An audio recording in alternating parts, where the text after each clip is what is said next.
כן. נתן בת גאולה as well. תפואה שלמה. רבקה בת רחל. המון כל חולי עם ישראל, amen.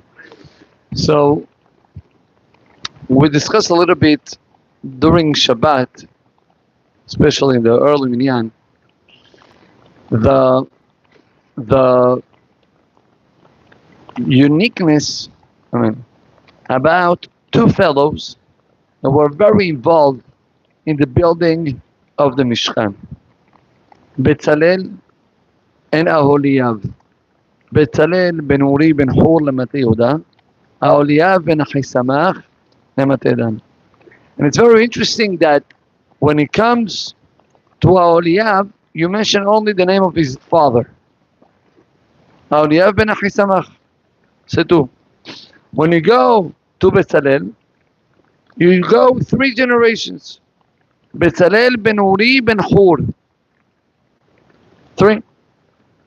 Now, usually you don't find it so much. Whenever in the Torah you find 3 generations that are going up, there is a reason behind it.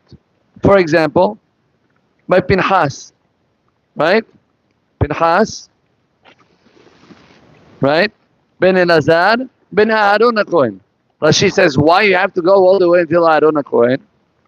So there, Chazal is saying, because even though Pinchas did an action of killing, you should know that his genes and his personality was more the personality of his grandfather, Aaron, than it was Ohev Shalom and Odef Shalom. Right?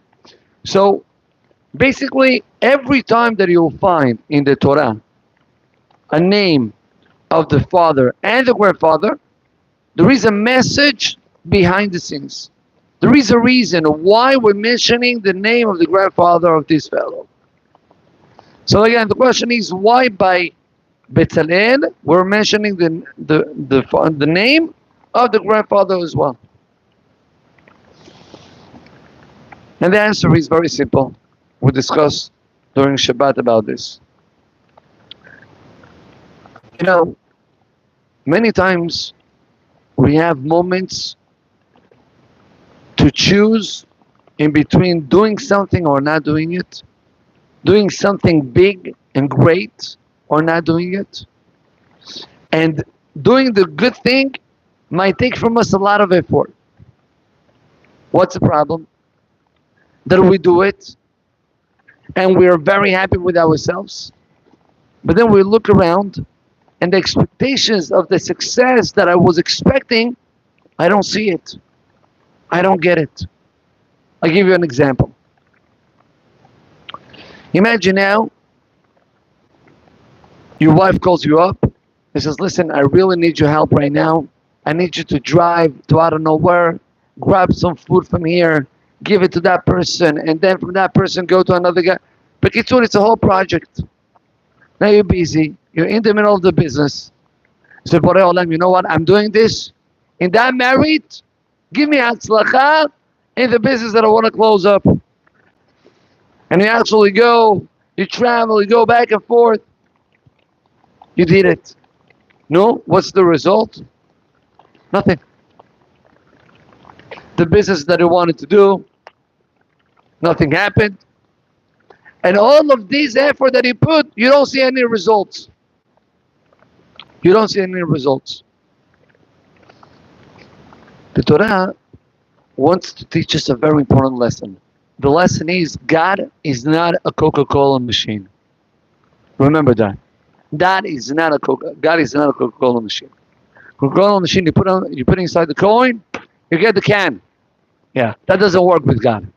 It's not, I don't go to Hashem and I say, God, please, I'm praying and I'm begging you, give me this, give me A, B, and C, and Borei Olam is going to give it to you right away. No, it's not going to happen. But at the same time, not because it doesn't happen, it means that Borei Olam didn't accept your tefillah. Not only heard it, he accepted it. So how come he accepts and it doesn't fulfill? The answer is, he fulfills it at the proper time. Every action, good action that we do, Borei Olam doesn't forget about it. Borei Olam has it in front of his eyes all the time. And he will pay at the proper time, at the proper moment.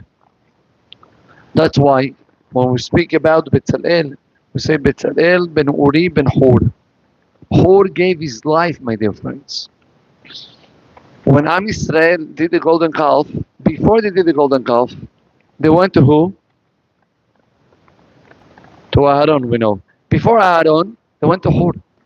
And they told Hur, please do to us something. We want to go, I don't know.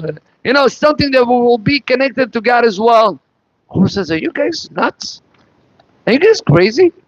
You want to do Avodah Zarah? Get out of here. As soon as Hur said that, Chazal are teaching us that the people killed Hur. They murdered him. What happened? Nothing happened. And only by his grandson Bezalel, we see Borei Olam's end. I want to give you a chidush. Not many of you know this. Not many of you, I believe, know this. Abraham Avinu. Abraham Avinu was unique.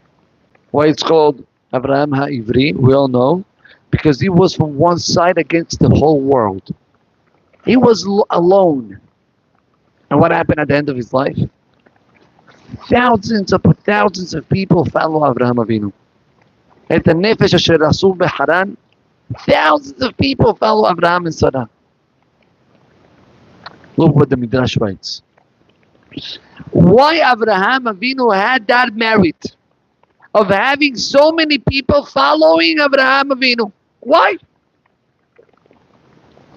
Which good action he did?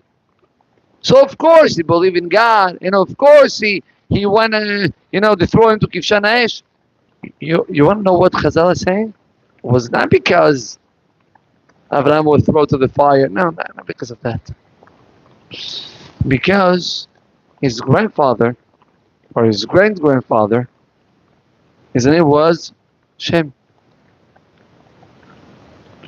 And Shem was the son of Noah. Says the Midrash, you know what happened? When Noah was trying to build the Teva, Shem at the same time, he was trying to convince people to do Teshuvah. No, not Noah. Shem, the son of Noah. Noah had 3 sons. Shem, Ham, and Yafet. Shem was going all around trying to convince people, guys, you're going to be amazing if you follow Borei Olam. Do Teshuvah. Stop doing Averot. Guess what? Not one guy got convinced. Not one. We have rabbis from Arachim. The emotions when you see people that are doing Teshuvah fills you up. Chas v'shalom, if not, breaks you. There you go. There you go. He says that he did. Abraham Avinu was the first Arachim guy. Arachim is the organization that we work on. Anyway, what was the merit of Abraham Avinu? You want to know what was the merit? The merit was what his great-grandfather did, Shem. You might think, what? Shem did nothing. Did nothing. He tried, and he didn't have success. Says HaKadosh Baruch Hu, what do you think? I care about the results. I care about your effort. But the Olam grabbed that effort and he kept it next to him. And he paid. Out of that effort, he paid to his great-grandson, Abraham Avinu, to become the superstar, the head of all generations. My dear friends, we have no idea what an action that we do can bring an impact. How many things we can do, right? That right now we don't see any results. And at the end of the story, maybe not in our lives, our grandkids will see great impact. There was a great rabbi by the name of Yaakov Galinsky. You probably heard about him from me. But Yaakov Galinsky was a very big tzaddik. I remember him in the early days. And he was a student of the Chazon Ish. He was very close to the Chazon Ish. One day, the Chazon Ish calls him up. He says, listen, there is a new boy that came from the kibbutzim, right? Zero religious, nothing. He just came to Bnei Brak, was passing by. He entered to the yeshiva of Panovich Yeshiva, and he got in love. He got like a magnet. So he wants to get closer, but it doesn't happen on the side. All what he has, back in those days, they used to give to the guys in the kibbutz, like papers, that they allowed them to get food in the kibbutz. If you're a guy from kibbutz, you didn't have cash, didn't have money. Coupons. There you go. So you had coupons. This boy didn't have any cash. All what he had was coupons. Now coupons is the problem. Why is the problem for this boy? He has to go back to the kibbutz. The Chazon Ish didn't want him to step back.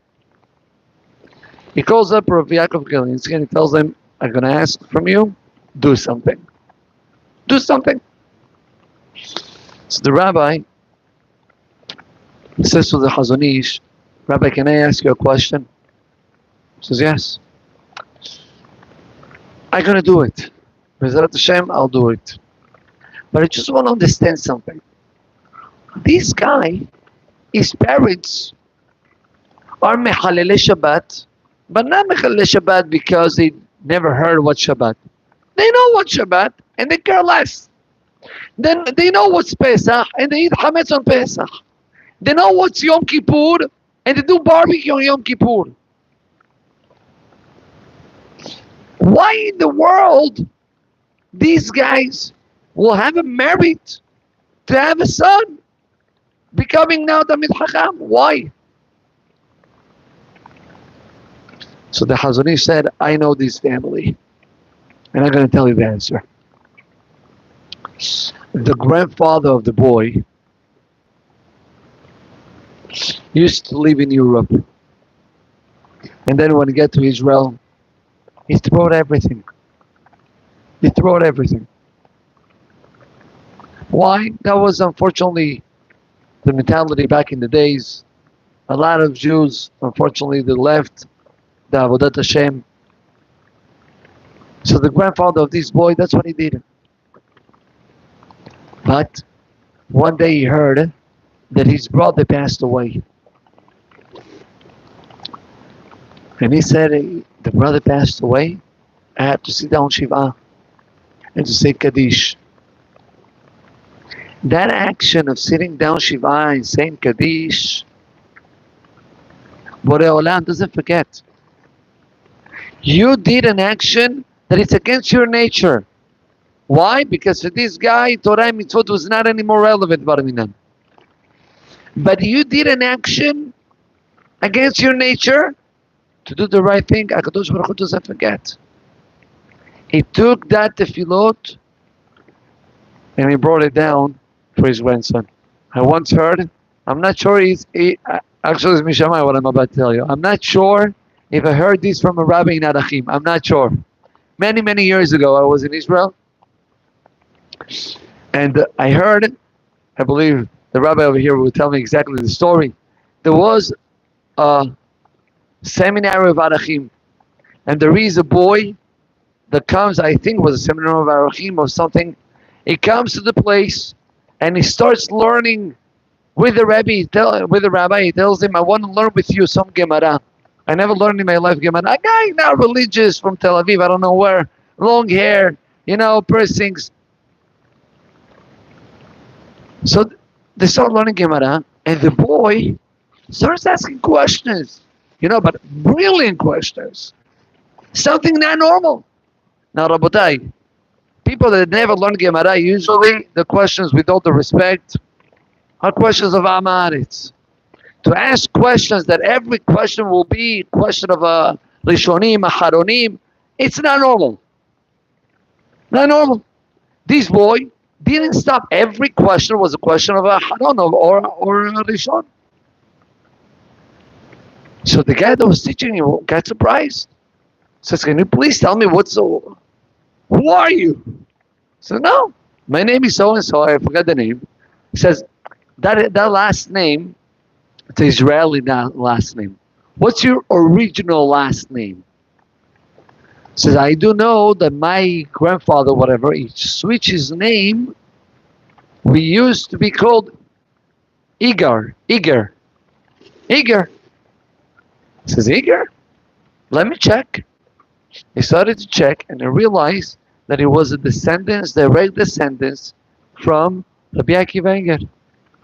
Rabbi Akiva Eger, every time that Rabbi Akiva Eger asks a question on the Gemara, and he ends up by saying, V'tzarich ayun, or tzarich ayun gadol, it's almost impossible to find an answer. Yeah. Almost impossible to find an answer. He says, we have no clue.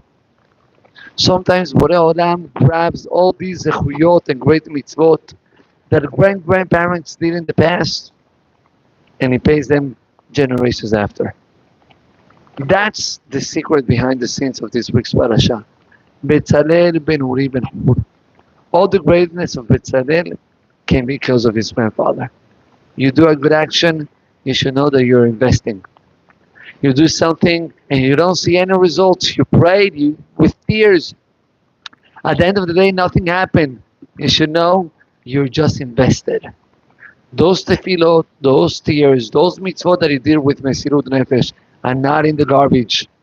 But Olam is keeping them in the most highest place, and He will pay it to your generations to come. Baruch Adonai Le'olam. Amen ve'amen. רבי יוחנן בן הגשם אומר, נצר הקדוש ברוך הוא לצוות את ישראל לפיכך